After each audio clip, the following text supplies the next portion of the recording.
Welcome into another episode of the PFF College Football Show. Max Chadwick alongside Dalton Wasserman here, breaking down the 10 true freshmen that you need to know heading into the 2025 college football season. Dalton, we have data on every single player in college football and the NFL. We don't have any data on these true freshmen. These are two, because obviously we don't do any high school stuff. So we're kind of breaking down the film from what we saw from these guys, breaking down their games too. And we saw it last year, man.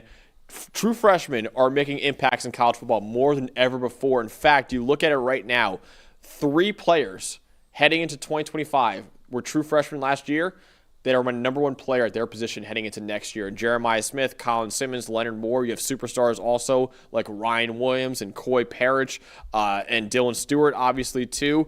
A lot of true freshmen were stars in college football last year. It was really the year of the true freshmen. So that's what we're going to break down today. The 10, or actually more than 10, true freshmen that you got to know heading into next year, too. Yeah, it feels like now with the monetary investment of NIL and then the transfer portal and the urgency, at least until there's more rules put in place that these kids can transfer anytime they want to, it feels like there's an even greater urgency for these true freshmen, the impact true freshmen, to play right away. Because if you don't play them, and it's like the old days where you sit them for 2 or 3 years in red shirts and kind of develop them behind the scenes, they could just leave and go somewhere where they're going to play and leave for a better monetary offer in a lot of cases. So, look, I mean, we even see that early on with some of these freshmen when you talk about they might play, get in a spring practice with one team and then they're gone another. We're seeing that every year too. So the urgency now on these guys playing early and themselves finding playing time at their college program, you're going to see more and more of this as time goes on until there's more rules about the transfer portal put into place and maybe more restrictions. You're going to see more freshmen playing early in their careers. Absolutely. You just mentioned it right there that usually freshmen came into college football, redshirted their first year, then maybe make an impact their second year, and then really the third and fourth years where they really become stars in college football. Now you're seeing guys come in right out of high school, even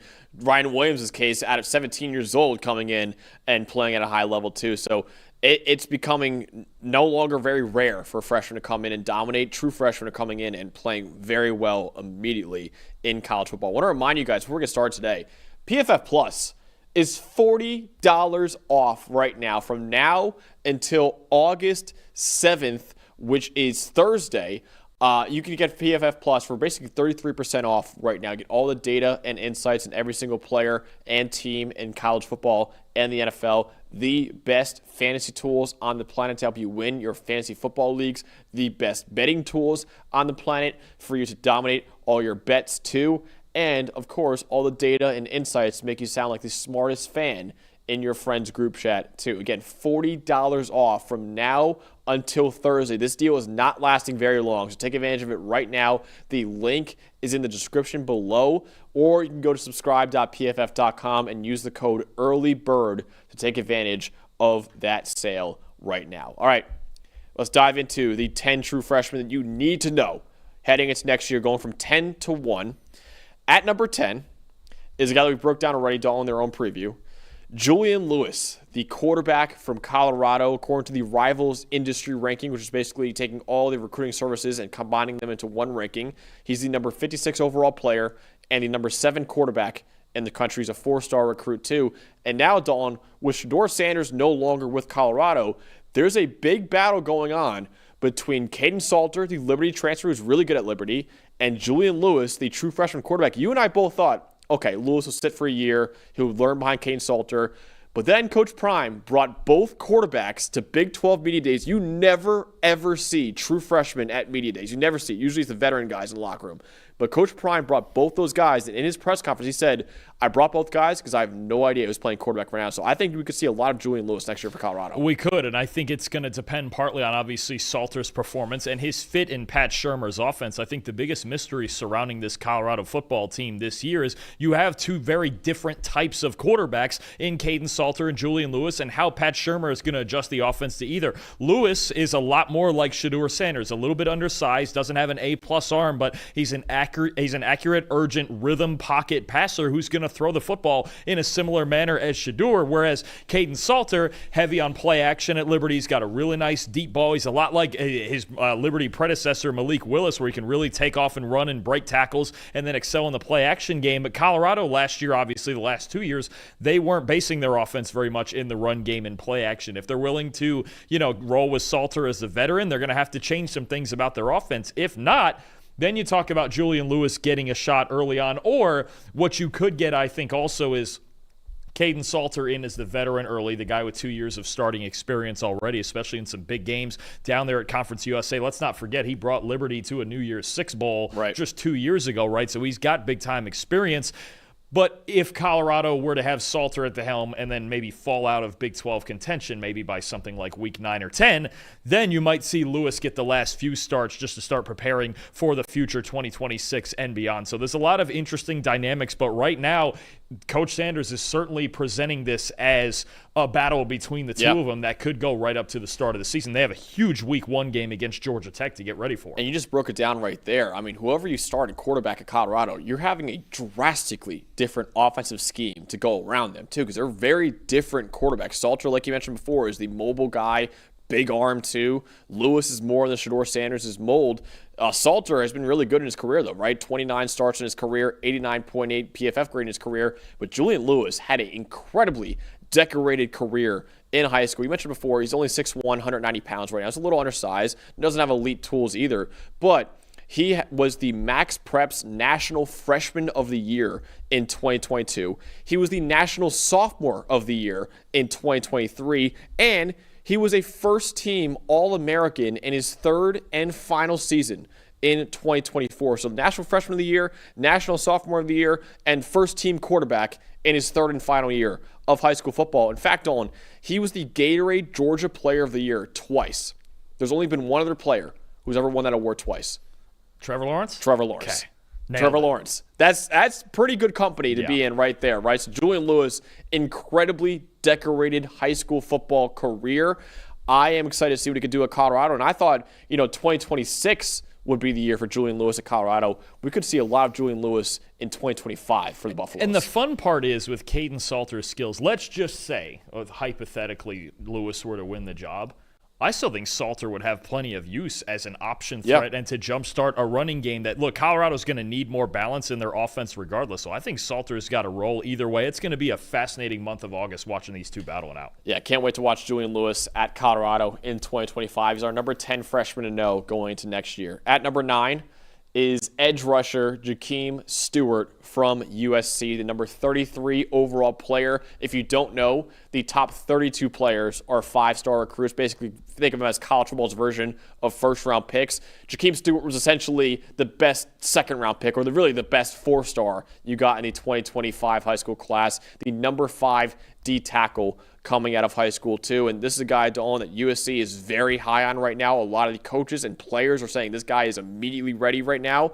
And Jahkeem Stewart, they kind of need him to be that because they really need a difference maker on that defensive line. Man, oh man, watching the tape of him, he's a freak athlete at 6'6", 270 for sure. And he might still need some polish because he doesn't have much high school experience. But if D'Anton Lynn can get the polish and develop this guy, especially when you talk about playing anywhere across the line of scrimmage, played a lot of 3 technique, that's in his tape in high school. He could play off the edge. Maybe they put a little more weight on him and play him inside more often. But it reminds that versatility and that size and that athleticism. That reminds you a little bit of former USC D lineman that was drafted, was it 2016? He was drafted, Leonard Williams. Yeah. I mean, you talk about a guy who can just do everything across the defensive line, and this is a team, they need a jolt up front. I thought, look, their defense got better than it was in 2023. I thought they were a little better in the secondary with Kamari Ramsey and those guys, but you look at their defensive line, you look at their front 7, look, there was nobody on USC's defense last year with more than 20 pressures. No. 20. No individual guy had more than 20 pressures. They badly need this jolt of talent on their defensive line. They're hoping Stewart can bring it. They were 90th in run defense grade, 89th in pass rush grade last year, and they only brought back 2 of the 5 defensive linemen who played at least 300 snaps for them last year. So they need Stewart to play really well. Leonard Williams actually 2015 draft. I just looked it up. 2015, yeah. Sorry, yeah. I Great know player. We did all those. We've been doing all those redrafts on the website. Now I'm mixing up all the guys' years of 2015. I mean, but Williams had the same level of hype even when he was drafted to the NFL was this guy can play anywhere across the D-line. He's got ideal size. He's athletic. He can just do a little bit of everything. And he just had his best season in year 10 for Seattle. I mean, just a ridiculous career. So if Stewart's anything close to what Leonard Williams was, USC's in for a fun time. Yeah, like Julian Lewis, Jahkeem Stewart also only played 3 years of high school football. In fact, Jahkeem Stewart was the number 1 overall player in the 2026 high school class, but he moved up a year. And Dalton, he didn't play at all in his junior year because he was ineligible the entire year to play his junior year. So really, because of course he skipped his senior year too, he only has 12 games of varsity high school football experience under his belt, and now USC is going to be relying on him as a true freshman. But in his 1 year of varsity football, he had 20 sacks and 33 tackles for loss in that 1 year. He could play on the inside or on the edge at 6'6", 270. And when I was watching him, better technique than you would expect for someone who only has 12 games of varsity experience under his belt. And like I said, USC needs this guy to play next year. So this whole list is kind of a combination of, okay, how good are you of a high school recruit are you? But also, how much are you going to play as a true freshman too? I think we could see a lot of Jahkeem Stewart. Even though he's not a very experienced high school football player, we could see a lot of him on college football this year. They need it badly. USC won't compete at the top of the Big Ten until they get better in the trenches. I thought their two biggest problems last year were their offensive line and their defensive line. So if Stewart can give them that jolt on the defensive side, then you really start talking about them taking that next step in Big Ten contention. Definitely. All right, Jahkeem Stewart comes in at number 9 on our list. At number 8 is the guy that is making waves already on social media. That is DJ Pickett, the cornerback from LSU, the number 11 overall player in the class of 2025, the number 2 cornerback in the class of 2025, and obviously a 5-star recruit as well. And Dawn, the reason why he's kind of going viral on social media right now, a 6'5" corner. Look at that guy right there. I don't think I've ever seen a 6'5" cornerback before. DJ Pickett will be that for LSU this year. I mean, just a ridiculous size, ridiculous fluidity for that size. Even watching his high school tape, you look at the reps that he took at receiver. He could have easily been a Power 5 wide receiver as well. But when you're this much of an outlier at corner, the only question really is going to be, does that height work to his advantage? Is he agile enough to do it? Now, we're starting to see more and more of these freak shows, right? On the NFL level, guys like Sauce Gardner and Tariq Woolen. Down at the college level, we've talked a lot about Sicario Davis over the last year and a half. I think it's just starting where you're getting such freakish athletes that can move backwards as well as forwards at 6'3", 6'4", 6'5". If Pickett can do that early on for this LSU defense, whose secondary has been the reason they haven't made the playoff in each of the last 2 years, it would make such a huge impact alongside Mansour Delane, alongside Ashton Stamps, AJ Halsey back there at safety. They need this secondary rebuilt, and Pickett's arguably the most talented player out of all of them. Yeah, they really think DJ Pickett could play a lot as a true freshman, maybe even start as a true freshman. Because I think Mansour Delane is most likely going to be one of the starters at outside corner. But then Ashton Stamps is a returning starter at outside corner, but he had a sub-70 PFF grade last year. LSU just needs star power on that defense right now.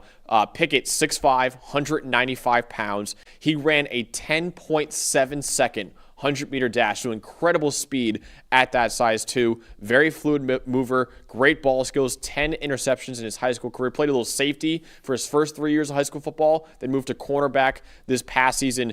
I think this guy could fall, maybe not be as good immediately like Derek Stingley Jr., but Derek Stingley Jr., Eli Ricks, 2 guys who came in as true freshmen at LSU and shined immediately. DJ Pickett might need to do that for LSU next year. Wasn't it a whole decade or so that LSU was known as DBU, right? Those guys you just mentioned, Tyrann Mathieu, Patrick Peterson, all the great tradition of defensive backs they have down there. I think the one question is maybe, okay, experiment with it at corner. Even if it doesn't work at corner, you do have that previous experience that he does have playing safety. And at that point, then you have like a Nicky Manwari type of freak athlete back there at safety. So figure out his ideal spot. If it's at corner, then so be it. And it's something we've really never seen before at that size. Freakish length. I don't think I've ever seen a 6'5". We've seen 6'4" before, right? Tariq Woolen, 6'4". Tariq Woolen, Sicario Davis. I don't know if there's a whole lot others that I can think of off the top of my head other than those two. Sauce Gardner is a pretty solid 6'3" or so. I gotta see. We have a massive database, and I'll look it up in a second. But we have a massive database of PFF that can tell us this. There's no corner in the NFL that got a snap last year at over a 6'4". Only Tariq Woolen and Miles Battle were the only two. I could probably look up all-time PFF. I know Brandon Browner was up there too. Brandon Browner probably is around 6'5" too. That's just. It's crazy, man, seeing guys 6'5" and be that fluid, and the guy that could play corner at that kind of level too. So it'll be fun to watch him next year for sure. Wasn't there one drafted this year? Am I wrong on that? I don't know about 6'5". Dakorio's 6'4". I know that. I thought there was one drafted this year that had like freakish sizes. I know. Well, Siobhan Revel's about 6'2" or so. 6'3" or 6. Yeah, I think 6'3". Yeah, Brandon Browner is 6'4", by the way. So yeah, there you go. I don't know. Like 6'5" might never happen. Pete Carroll drafting all those huge corners. Yeah. It might have never happened before, but yeah, DJ Pickett, man, I can't wait to watch him in 2025 at LSU. I think he could start immediately. I've seen some LSU beat writers say this guy could start immediately. Week 1 against Clemson, and that guy has a pretty difficult game for him to start off. What an assignment, yeah. But we could see it. We could see it next year. So DJ Pickett comes in at number 8 on this list. At number 7. So DJ Pickett was number 2 corner in the country. This guy's the number 1 corner in the country. That is Devin Sanchez from Ohio State, the number 6 overall player in the class of 2025, the number 1 cornerback out of high school too.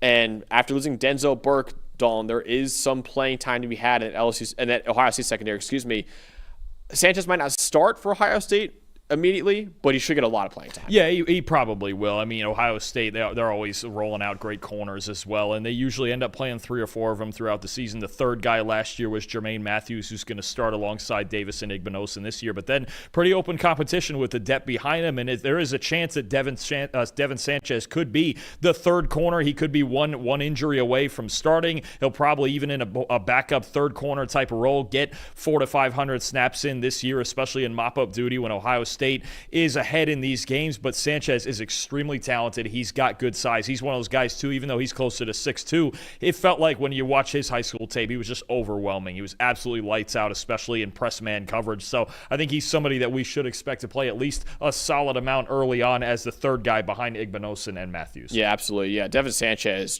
he is an incredible player. A lot of comparisons I saw online to Christian Gonzalez.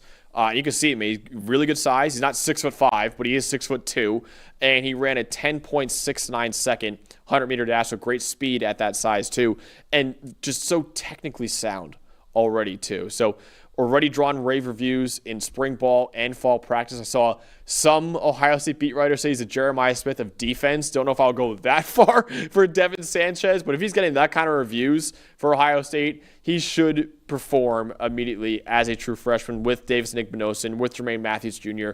He should, and listen, corner is a position where you rotate guys in a lot. Devin Sanchez will still get a lot of snaps, even if he is the number 3 or number 4 corner on the depth chart. And really, if he's being that good in practice, he could beat out Jermaine Matthews Jr. or maybe even Igbinosun too as one of the starting outside corners, because it seems like, Dawn, he's getting a lot of reviews right now. I think Devin Sanchez could be an instant star for him. And look, when you talk about walking out on Saturdays every week, he's not going to see any tougher assignments than he does in the Ohio State receiver room in practice, right? So he's not going to be, if he's not daunted in practice by the Ohio State crew with Smith and Carnell Tate and all those guys, then he's going to have no issue on Saturdays matching up, especially in man coverage against anybody across from him. Yeah, the number 1 corner in the country, Devin Sanchez, to kind of answer our question before, I don't believe there's a single corner in our database that is 6'5" or taller and has played an NFL snap before. So DJ Pickett could be the first one. We have talked a lot about, going back to it, LSU's secondary. We've talked a lot about that when it comes to the key of their success. That needs to get a lot better. But, I mean, 2 teams, LSU and Ohio State, with long traditions of great defensive backs, and they both got some really good ones in this freshman class. Producer Eli telling us that Brandon Browner is the biggest corner in NFL history, and he was 6'4". Yeah, 6'4", 220. So he was built too, and Pickett's about 195 right now, which is still really good size. You know who I'm thinking of? That just because it reminded me, Pete Carroll, Darian Porter's 6'3" and about $190. He's got some overwhelming size. I was thinking of Darian Porter before in this year's draft. 6'5" is just that's insane. I can't wait to watch. Well, they got to match up with those big receivers eventually, right? Eventually, it has to catch up. Somebody's got to try to match up with T. Higgins and all these giants that we have on the outside too. Definitely. I can't wait to watch both those guys next year. DJ Pickett and Devin Sanchez, the top 2 cornerbacks coming out of high school. Both of them could see the field a lot as true freshmen in 2025. At number 6, so every single recruit we're talking about today has been a top 100 guy. This guy's not a top 100 guy. He's number 105 in the country, the number 11 quarterback too, so a 4-star recruit. But Malik Washington at Maryland, Dawn, he could start immediately week 1 for the Terrapins. Yeah, I mean, you look at his main competition being UCLA transfer Justin Martin. In Washington, watching Maryland's spring game, he looked the most poised of anybody that threw that day, right? He was 12 of 18. He threw some nice balls down the middle. He's accurate. He's poised. He looked like he belonged as their starting quarterback. Now, the competition's not over yet, but it seems like Washington is the favorite. And look, Maryland's trying to transition from a time when they had Taulia Tagovailoa, the Big Ten's all-time leading passer, for 5 years. And then last year, it was a struggle with Billy Edwards Jr. and the cast of characters they had playing quarterback. And so I think this new era of recruiting from Mike Locksley and the Malik Washington era of Maryland football, it's really the big reason to get excited about the Terps this year is their new quarterback and the progress that he can make with this offense. But I liked how he looked in the spring game. He looks like an ideal pocket passer for him who can get rid of the ball quickly and accurately. It's just going to be a matter of how he can deal with there's a good runway early for him the first 2 or 3 games to really get into some softer competition, but then it's the pressure of the Big Ten, and Maryland's offensive line wasn't great last year either, so it's going to be on him to stay poised in the pocket and continue to stand and face it and make accurate throws. He was the highest rated recruit Maryland's brought in 4 years, overall recruit, not just quarterbacks, overall recruit in 4 years. Now, Maryland also has the number 1 player in 2026 committed to them right now in Zion Ely, the edge rusher, so we'll talk about him next year. So he will break that streak probably for Maryland. But Malik Washington right now is an excellent quarterback recruit for Maryland. And you mentioned he's battling Justin Martin, UCLA transfer, and redshirt freshman Christian Martin for the job. Justin Martin only has 1 start in his career, and Christian Martin has never played a snap. Right, so it's not like these are 2 experienced guys either he's battling with right now. So Washington could start as a true freshman. He's 6'5", 231 pounds, a college-ready build right now. You mentioned the spring game. He looked really, really good in that spring game. He's poised under pressure, can make a play with his legs if you need him to, too. So even though Washington wasn't a top 10 quarterback coming out of high school, he's one to know for next year because he could start week 1 for Maryland. And, yeah, they don't have a great offensive line or they lost a lot of weapons, too, but they're going to need him to be kind of the savior of the program right now. Pretty much, yeah. And you've mentioned before that Mike Locksley has a long history of starting true freshman quarterbacks as well. He's not afraid to do it, and the opportunity is really ripe there for Washington to take that job. Definitely. So he's our number 6 freshman to know heading into college football in the 2025 season. Before we get to the top 5 of this list, let's talk about the sponsor show. That is Fabric by Gerber Life. What does success for your child look like to you? A job they're passionate about, traveling around the world, or just being happy and comfortable? Whatever their journey, you're going to make it easier to achieve with a kid's investment account from Fabric by Gerber Life. By making a contribution to your child's future today, you can help give them means to pursue their dreams, big and small. Fabric by Gerber Life was designed by parents for parents to make it easy to plan for and manage your family's financial path. With a kid's investment account from Fabric, you can start investing in your child's future today. Kids can't invest when they're minors, but a kid's investment account allows them to invest on their behalf now, giving their investments more time to grow. It's all online. Manage your child's account and monitor their investments right from your phone. Unique gifting lists can be shared with family and friends, so instead of more stuff, they can help grow your child's investments for their future instead. Join the thousands of parents who trust Fabric to help protect their family. Start investing in your child today at meetfabric.com/pffcollege. That's meetfabric.com/pffcollege. meetfabric.com/pffcollege. Portfolios managed by Fort Washington Investment Advisors Incorporated. Additional services provided by Apex Clearing Corporation. All investing is subject to risk. Learn more at meetfabric.com. All right, our top 5 freshmen to know in college football heading into 2025. At number 5, another 4-star recruit here, Gideon Davidson, the running back from Clemson, the number 90 overall player in the class of 2025, and the number 4 running back coming out of high school too. So, Dawn, like Malik Washington, he wasn't a 5-star recruit or anything like that, but he could start week 1 for Clemson. He's got the opportunity, right? And Clemson's running back room really is the biggest question for him this year with Phil Maffa graduating and is really not a clear-cut veteran starter in this unit. So Gideon Davidson has a really good chance to start alongside a very dynamic passing game down here at Clemson. And you talk about the opportunities that could be there for him with teams having to, allocate all their coverage assets back on these great receivers and Cade Klubnik and everything like that. Davidson just needs to keep them on schedule. I think that's the best part about this, too, is you've got a veteran offensive line in front of him, and he doesn't have to go in there and run for 2,000 yards. If he goes in there and has a solid 1,000-yard season and keeps them on schedule when they need to be and can close games out with his vision, with his ability to hit the hole and get first downs, I think it could be a big year for him as a freshman. And we look at Clemson's run game last year, they're only 50th in the country in rushing grade. So it's not some, ungodly standard that he has to live up to. He has to just go in there and do his job and keep him on schedule, keep Cade Klubnik on schedule. Yeah, Phil Maffa now at the Dallas Cowboys. So really the only real question mark I really have for the entire Clemson team is at running back. Now there is a lot of talk that Adam Randall was a graduate player. I believe played wide receiver before too, before moving to running back. He could be the favorite to start at running back right now. He's 6'2", 230 pounds. So he's a massive running back. But Gideon Davidson, even if he's not the starter, he should see a lot of playing time as a true freshman at Clemson. He had monster numbers across his last 2 years playing high school football down there in Virginia. He rushed for over 5,000 yards in his last 2 years and 80 touchdowns as a junior and senior, averaging 10.6 yards per carry across his final 2 years of high school football. His game is pretty ready-made for the college game already. He's not a freak athlete by any means, but he really wins with his vision and his patience, which is something you really have to develop usually in college football and the NFL.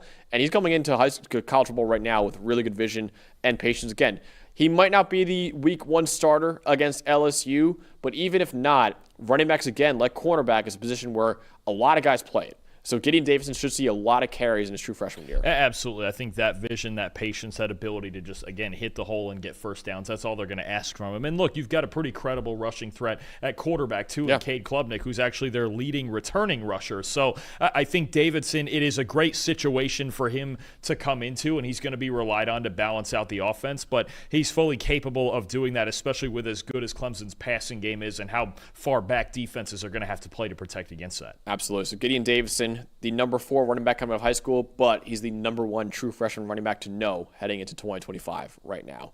At number 4 is Dallas Wilson, wide receiver at Florida, the number 41 overall player in the class of 2025, and the number 8 wide receiver in the class of 2025. He actually, Dalton, isn't even the highest rated wide receiver that Florida brought in this year, because Vernell Brown III is a 5-star recruit coming in, but Dallas Wilson is getting all of the hype in spring ball and now fall practice too, and everyone pretty much expects him to be one of the starting 3 receivers this year alongside Eugene Wilson and J. Michael Sturdivant. Yeah, absolutely. I mean, you've got a young, exciting offense at Florida, obviously, with DJ Lagway slinging the ball downfield, Trey Wilson hopefully coming back healthy, J. Michael Sturdivant coming from UCLA. Now, if they get freshman contributions from either of those guys, but especially Dallas Wilson and the 6'3" frame that can get vertical down the field, he's a physical receiver. He can win contested situations. You just add another dynamic to a potentially explosive Florida offense. It's really now just about the development of DJ Lagway at quarterback and hitting some more of those underneath throws with accuracy. But Wilson in that spring game was incredibly impressive. I think he's just somebody who adds, again, a different dimension. Wilson's got the after the catch. Yeah. Sturdivant's got the vertical speed. Now you've got Dallas Wilson with the big physical body that could win one-on-one on the outside. I mean, it's really exciting when you think about the potential of this Florida Gator offense. Right now we just think about, okay, DJ Lagway's just got to clean some things up, especially with his footwork, and their secondary on defense has to be better. But this unit has a ton of potential. Absolutely. Dallas Wilson in the spring game for Florida, 10 catches, 195 yards, and 2 touchdowns. He dominated that spring game in his true freshman spring game. Twitchy player, like Dalton mentioned, 6'3", 195 pounds. Much better after the catch than you'd expect for someone that size. He's just a physical football player. You turn on his huddle tape, on his huddle highlights. A lot of them are run blocking reps. He takes a lot of pride in run blocking too, which also should help him see the field too, with Jaden Baugh toting the rock back there in that Florida backfield. So Dallas Wilson is the most physical receiver I watched out of all these guys so far. I am excited to watch him next year as just a guy who's just going to go out there and try to physically outmatch every corner he goes against. Well, certainly we saw in the spring game he's not afraid of anybody. So, No. I mean, and you need to be like that in the SEC with all the great defenses in the SEC they're going to be facing. So I think, again, they're surrounding DJ Lagway with all of these tools. He just has to get himself right, especially his footwork and his accuracy, and they're going to be really explosive. Yeah, can't wait to watch him. He should be one of the starting 3 receivers for Florida next year. Dallas Wilson. Can't wait to watch him in his freshman year. At number 3, we have not talked about any offensive linemen left, but they deserve their love. And one guy who really deserves the love is David Sanders Jr., the offensive tackle at Eli's Tennessee Volunteers, the number 9 overall player in the class of 2025, the number 2 offensive tackle in the country, 5-star recruit too. Coming out of high school, Dalton, everyone thinks he should be starting at right tackle immediately for Tennessee. You see some reps from here in practice. You know, he's a great example, even though he's an offensive lineman, of what you can get when you have a multi-sport athlete and the type of athleticism that translates to a football field, right? David Sanders Jr., a basketball player in high school, also did the shot and discus and track and field. So when you look at a guy with just explosive athleticism at tackle, and you could tell that he played a little bit lighter because he did all those things. He played at about 270 in high school, and that was my one concern is, okay, is he going to put on enough weight to really play tackle in the SEC, not the NFC, not yet at least. But, you know, I think the rumors he's up to about 300 or 305 right now. Yeah. 305 right now, and that's if he keeps that athleticism that he showed in his high school tape at 305, he absolutely should be starting for them, because I'll tell you what, he can move. He can really, really move. And you know, again, the multi-sport thing and the skills translating. You talk about especially doing the shot put and discus and track and field. Explosive strength. He turns speed into power. I know that's so often talked about with defensive players, but that explosiveness applies for offensive linemen too. If he gets his hands on you, you're going for a ride. And I think for as much as Tennessee likes to pull their linemen on those power and counter schemes, he's going to be a big part of that. He's going to be flying all over the field. And Tennessee's O-line last year had a 61.5 PFF grade as a unit. That was 105th in the country. Their O-line was a problem last year. So getting a top 10 recruit like David Sanders Jr. to play tackle, he's going to play next year. I think he's going to start at right tackle for them next year. You mentioned he's an elite athlete. He's a freight train in space. He didn't allow a sack in his senior year either. Again, like Dalton said, got to add a little more strength to his game, but he played at around 275 pounds in high school. Now he added about 30 pounds, so he's now up to 305. That's around the weight you want to be at to play tackle in the SEC right now. Could even probably get bigger than that too, but David Sanders Jr. was a top 10 recruit out of high school. It's a very, very high ceiling, and Tennessee is hoping he could be the day 1 starter for them at right tackle this year. Yeah, he's absolutely a name to know going into next year. Well, Tennessee, look, for as much as their offense is fast-paced and they're among the national leaders every year in plays per game, they still want to run the football, right? I mean, obviously we saw that with Dylan Sampson last year and the great year he had, but you got to create opportunities for those backs. In Tennessee, they've had a run of great backs recently too, but you got to block in front of them. They've never really been able yet to replace Darnell Wright at that right tackle spot. Yeah. Sanders should be the answer there. And listen, last year we saw it. Jordan Seaton was needed to be that guy for Colorado as a true freshman last year. He was that for them. David Sanders Jr. is kind of needed to be that guy immediately for Tennessee too. And Seaton was the number 1 tackle coming out of high school. He showed why immediately. Tennessee's hoping that Sanders, who's a top 10 overall recruit coming out of high school, can come in and show why immediately, as likely they're starting right tackle in week 1 against the Syracuse Orange too, no less on week 1. So we'll see. We'll see what my Orange can do out there. Only one way to find out. We'll see what my Orange can do. A lot of can orange do. on one field. There's a lot of orange on one field. Number 2 and number 1 should not surprise anyone here. At number 2 is Dakorien Moore, the wide receiver out of Oregon.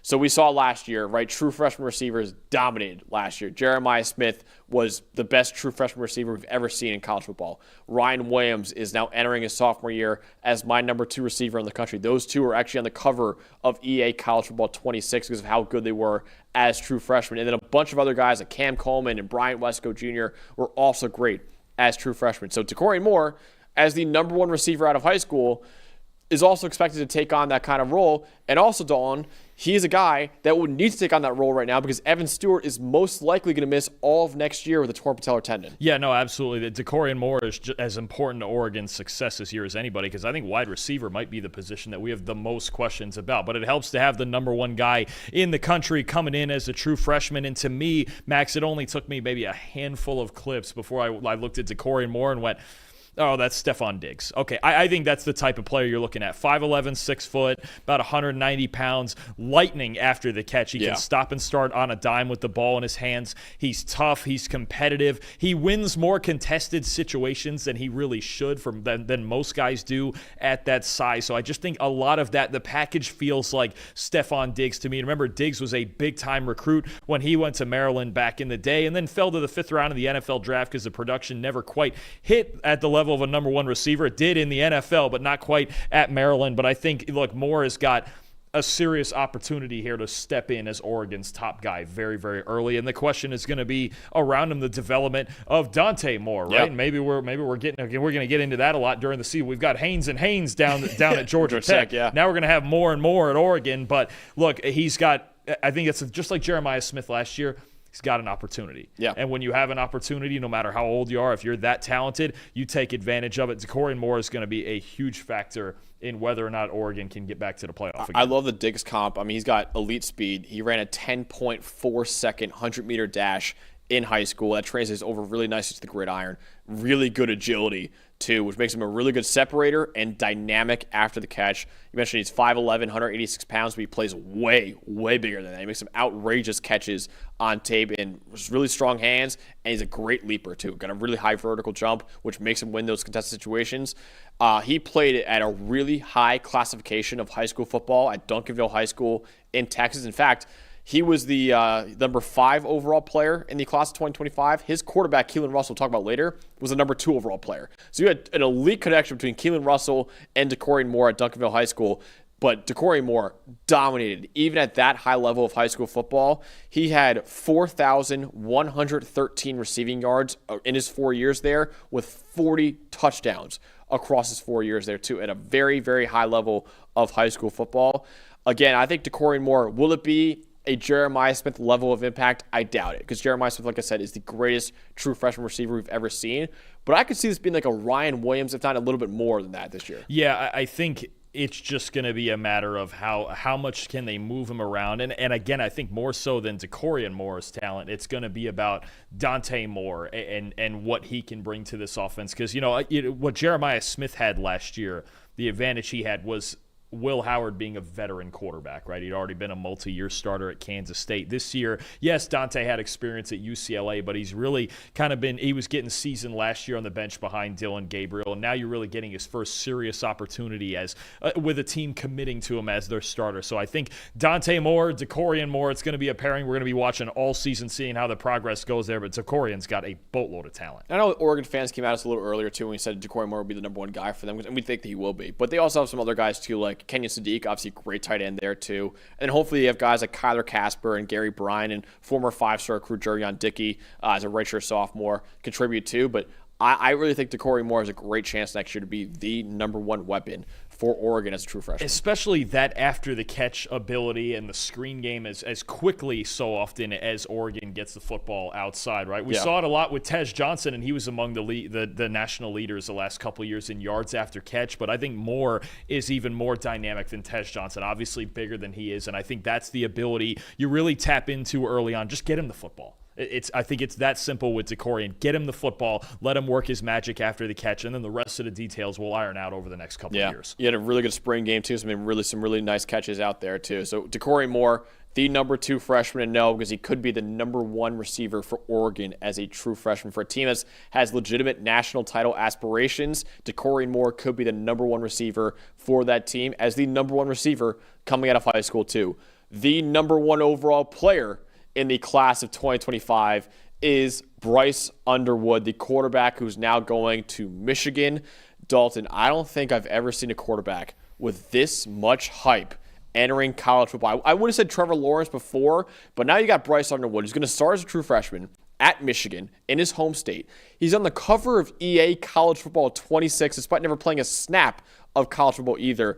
I don't think I've ever seen a player enter college football with the amount of hype that Bryce Underwood has right now. He's actually the highest rated quarterback recruit since the Rivals industry rating began in 2004. Nobody has been this highly rated as a quarterback coming out of high school as Bryce Underwood, and he will be the starter probably immediately for Michigan. That's certainly a lot of pressure, especially with the high-profile commitment flip from LSU and everything that happened there. But I think you think about Underwood in the sense of, look, with Michigan having won a national title so recently, they're looking to do so again sometime in the next 3 years with Underwood as their quarterback. And I think the idea behind him starting right away is also, look, Michigan couldn't throw the ball any worse than they did last year, so you might as well throw the true freshman out there. And honestly, I don't question his talent. I question the supporting cast much more so than I question Underwood.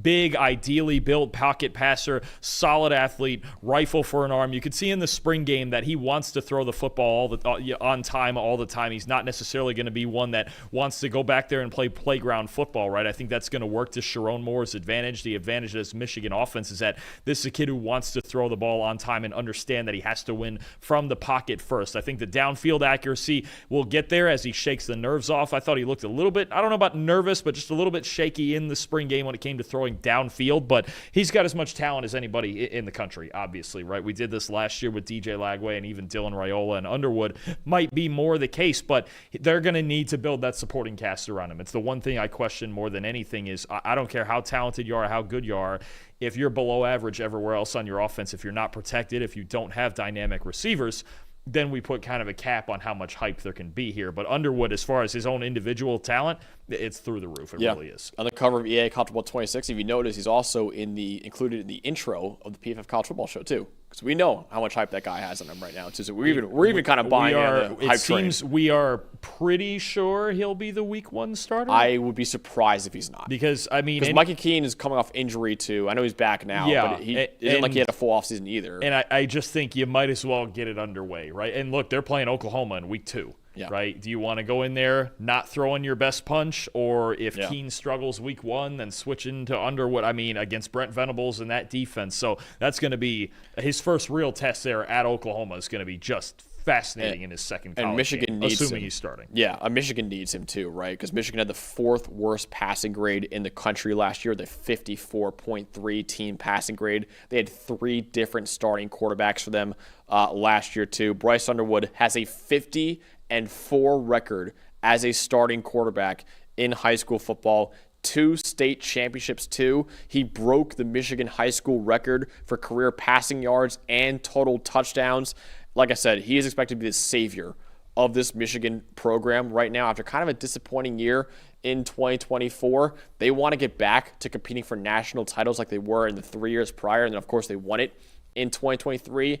And if they're going to get back to that level, that guy right there is going to be the biggest reason why. Absolutely. I mean, I think it just should be mentioned, though, and I'm pulling up the rankings now. Again, the supporting cast needs to be better for a freshman quarterback, especially to succeed. Michigan's pass protection was not great last year. The receiving weapons, and Colston Loveland is gone now. We really have a lot of questions about both of those things, right? So when you talk about their pass blocking grade, they were 82nd in the nation last year, and I think their receiving grade might have been, was it outside the top 100? I'm pulling it up now. But, I think it was, yeah. I mean, you talk about... And you lose Colston Loveland now, too. And you lose Colston Loveland. I mean, you look at this and you go, they were...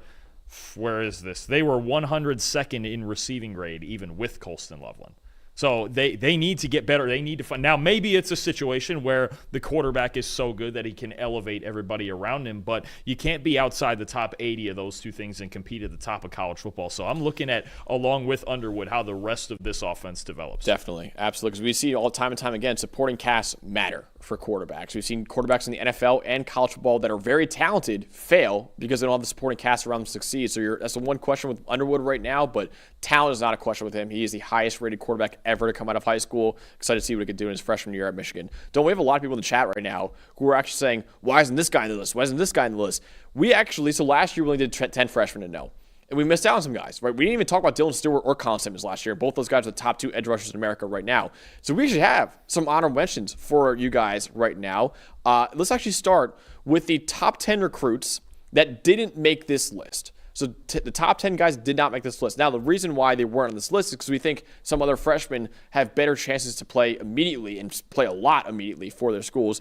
But let's start off with the number 2 overall recruit in Keelan Russell, the quarterback mentioned him before. Dakorien Moore's quarterback in high school. He's now at Alabama right now. You and I just don't think he'll be the starter for Alabama. He might actually win the backup job, beat Austin Mack for that job, but we both think, and it seems like right now, Ty Simpson is the heavy favorite to start a quarterback for them. Yeah, and Kalen DeBoer even said so. If he had to play a game tomorrow, Ty Simpson would be his quarterback. I think we're expecting that from him as a former 5-star recruit. So it seems like you're right. Keelan Russell, I think even being QB2 this year would be a big accomplishment for him as a true freshman. And if he doesn't play in more than 4 games, he gets to keep that red shirt as well. So you're talking about, if it's talking about him competing with Austin Mack for QB2, then so be it. But it's a loaded quarterback room that Alabama's going to have. It's just that Simpson's going to get the first crack at it. Yeah, I just don't expect him to be a starter at all. In fact, Ryan Grubb's come out a lot and said, if we could just play a game right now, Ty Simpson would be our guy. So I would be surprised if it's not Ty Simpson. That's why Keelan Russell's not on this list. Number 3, someone actually shouted in the chat, Elijah Griffin not being here is stupid.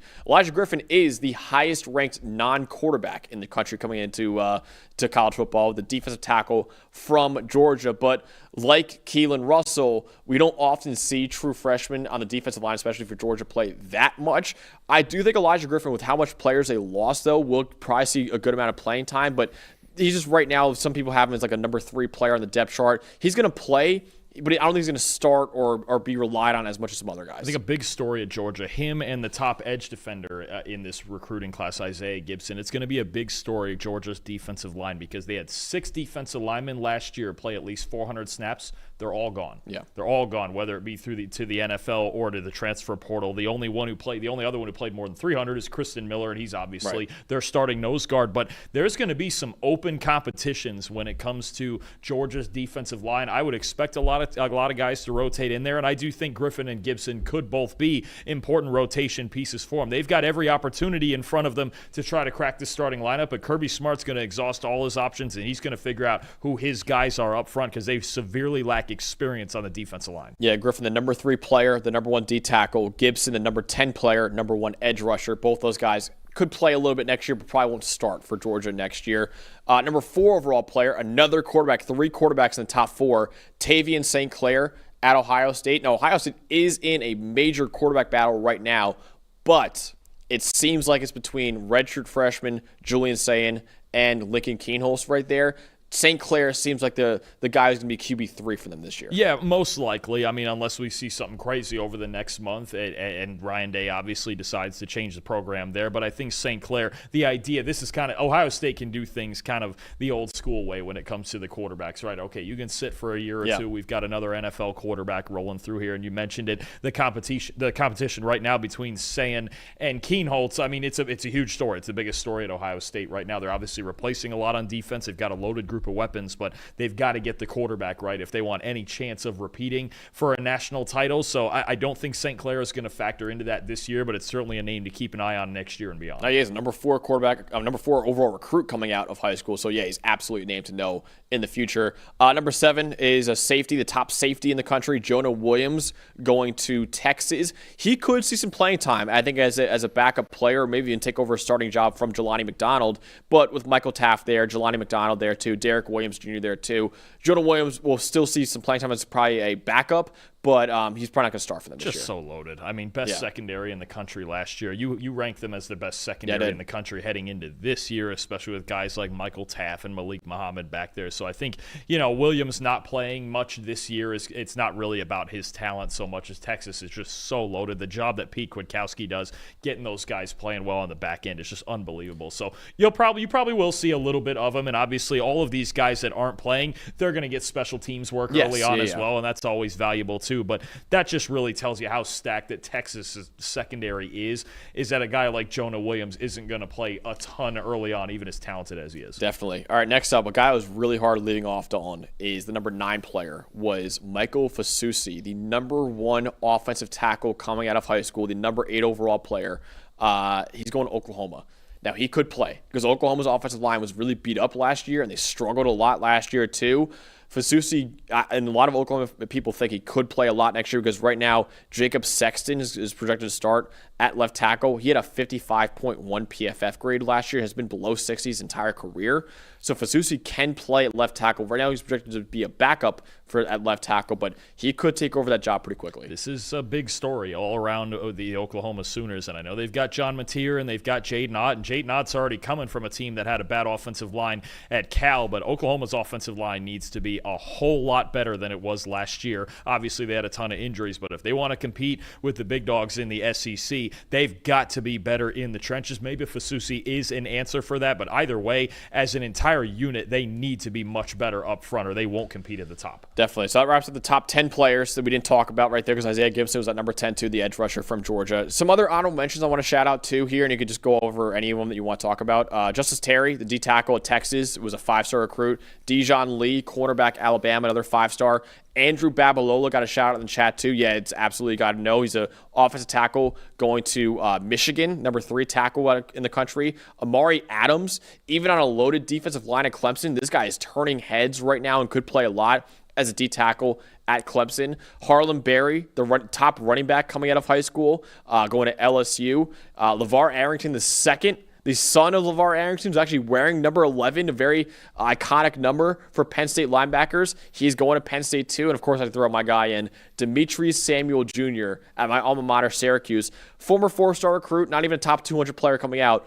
But Fran Brown thinks he's going to play corner, start at corner, and play a little receiver for Syracuse this year too. A little bit of Travis Hunter down there in central New York. But Travis Hunter's starting a trend here because now you've got Coy Parrish too. You got Samuel Coy Parrish is taking reps at receiver for Minnesota. We've always heard about the Caleb Downs running back rumors. I don't know if that's still a thing this year, but it feels like we're seeing more and more of these two-way guys getting a shot. If Travis Hunter can prove he can do it at the NFL level, then you're going to start seeing some real freak shows in college football. Who do you want to talk about in that grouping right there? I mean, I think in general, I just look at a couple of these teams and I look at the units and I go, man, how much more talent do you need? Yeah. I mean, how much more talent do we need in Alabama's cornerback room, Yeah. right, with a guy like Dijon Lee? But this is how they keep it rolling every single year in the legendary set of DBs that they always have. Justice Terry, right? We've seen how many Texas defensive tackles the last couple of years get to the NFL, and he's another one in a long line of them. I think about LeVar Arrington, of course, at Penn State. I mean, that's just cool, right? First of all, it's just cool. But also, I mean, he's one of the best linebackers in the country coming out of high school. So,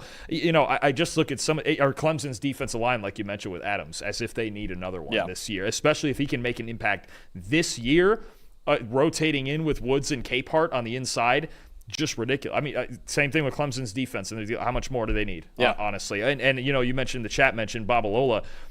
Maybe he does play a factor this year. Maybe he does because, again, I've said it already. Michigan's offensive line last year was not very good, especially in pass protection.